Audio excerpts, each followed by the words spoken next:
What's going on, guys? Auzio here and welcome back to a brand new video. So today we have got another custom tactic video, but this time we are going to be focusing on the 3-5-2 formation, a formation that I would honestly describe in this game as a hidden gem. Because I'm seeing every other formation getting used. I'm seeing 5-3-2. I'm seeing the 4-1-2-1-2 narrow. I'm seeing the 4-4-2. I'm seeing the 4-2-3-1. Well, the 3-5-2 is kind of getting pushed to the side, and we cannot allow that to happen because this formation with the right instructions is one of the best attacking formations in this game. And you would probably question, but maybe on defense it's not that great. Trust me, you're looking at a 3 at the back, but it ain't a 3 at the back with some of the instructions I'm going to be showing you guys. Now, when it comes down to what you're going to see in this video, tactics, instructions, but I'm also going to be telling you guys what kind of players you should be having in every single position to use this formation to its full potential. But let's start off with a tactic. So the defensive style is going to be on a balance. The reason you're not going to have pressure on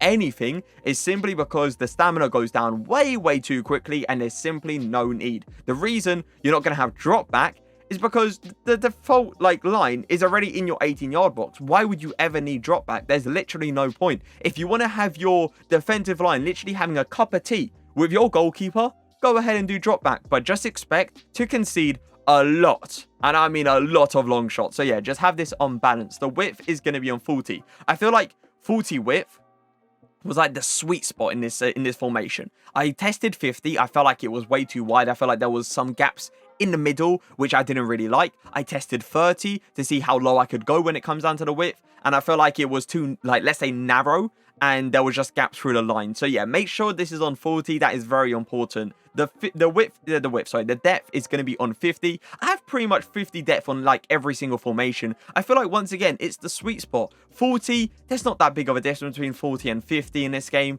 but at the same time, I do notice them dropping a little bit too deep. So yeah, just have this on 50. Build-up play is going to be on a balance. Chance creation is going to be on a balance as well. The reason we do not have possession, forward runs, a direct passing in this formation is because with the direct passing, there's literally no point of doing it. You're going to be using your left mid and right mid a lot going forward. Just keep that in mind. So there's no point just going direct. When it comes down to the forward runs, they're going to be making runs anyway because you are going to have players in the box 7. So there's no point of that. And when it comes down to the possession, we're going to be playing quite quickly. So there's no point of, everyone coming deep, let's say, trying to collect that ball, trying to play possession. No point. Just have it on a balance. The width is going to be on a 45. I did test it on 50, and I felt like my players were slightly too wide apart. And I tested 40, and I felt like they were going a bit too inside. So I tested 45, and it was literally spot on. So yeah, make sure the width is on 45.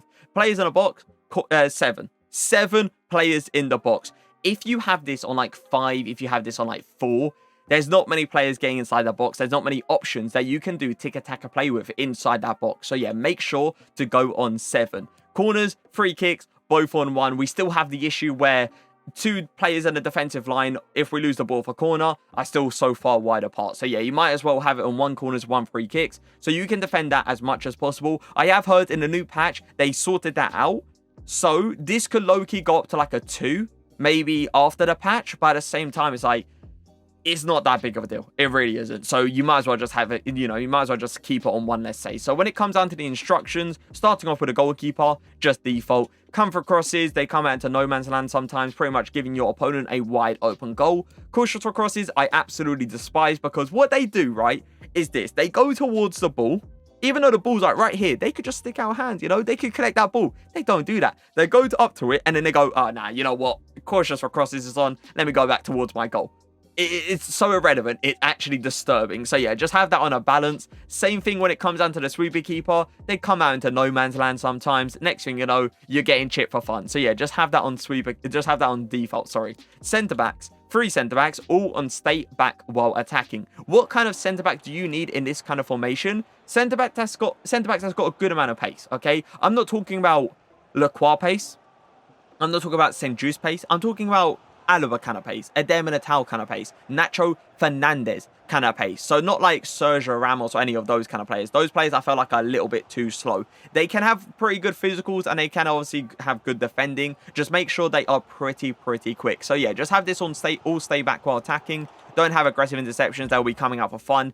pretty much leaving a massive gap. Don't have it on conservative interceptions either, because there's some occasions where they could easily come out and intercept a ball, but they don't because it's conservative interceptions, which is really, really annoying. Now, when it comes down to the defensive position, this step up like thing this year, terrible again. Straight up terrible. They come out in awkward positions and just leaving gaps for fun, pretty much. So yeah, just have centre backs on stay back while attacking. So our CDMs is going to be on both cut passing lanes, stay back while attacking, cover centre. The reason you are going to have stay back while attacking on both of them and not just one is because these two players aren't going to be going up a crazy amount. They will still give you passing options in that midfield. They 100% will. But they are not going to be players that's going to be like our Cam, running forward, getting onto the edge of the box, maybe going for a few long shots or anything. No, these CDMs are going to be giving us our passing option, allowing us to pass through the middle as well, while obviously our left mid and right mid is giving us the options to pass down the line. So yeah, just have this on cut passing lane, stay back while attacking, cover center. What kind of CDMs do you need?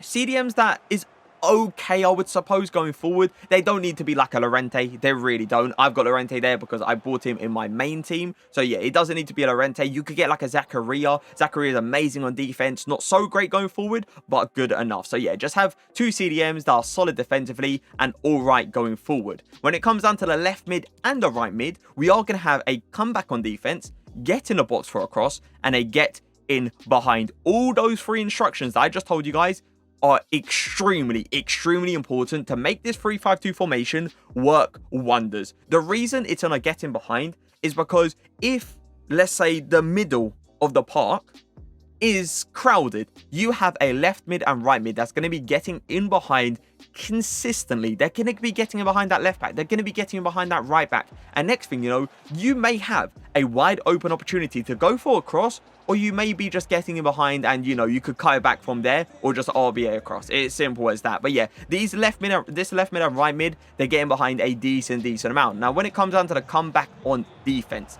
the reason you are going to have comeback on defense is because you are right now playing a 3 at the back. But when you put comeback on defense, some occasions you're actually playing a 5 at the back. It is outrageous. And as you see, I have Junior, I have Dembele. I don't have two players that is amazing defensively, but they are also very good going forward. So yeah, you can have a left mid and right mid here just like normal. You don't have to have a defensive left mid. You don't have to have a defensive right mid. Like I've got Dembele and Junior. They're both amazing going forward and not so great defensively, but they still cover that left back and right back position. So moving on to our Cam now, we are going to have a Cam that's got a good passing ability, Griezmann, good long passing, good short passing, but a Cam that actually has an amazing shot on him, got a good amount of pace, and got a good amount of dribbling. So what you want in that Cam position is pretty much an all-rounded attacker. Attacker that's got an alright passing ability, attacker that's got a good long shot. Make sure they have a good long shot, because trust me, in this formation, that cam position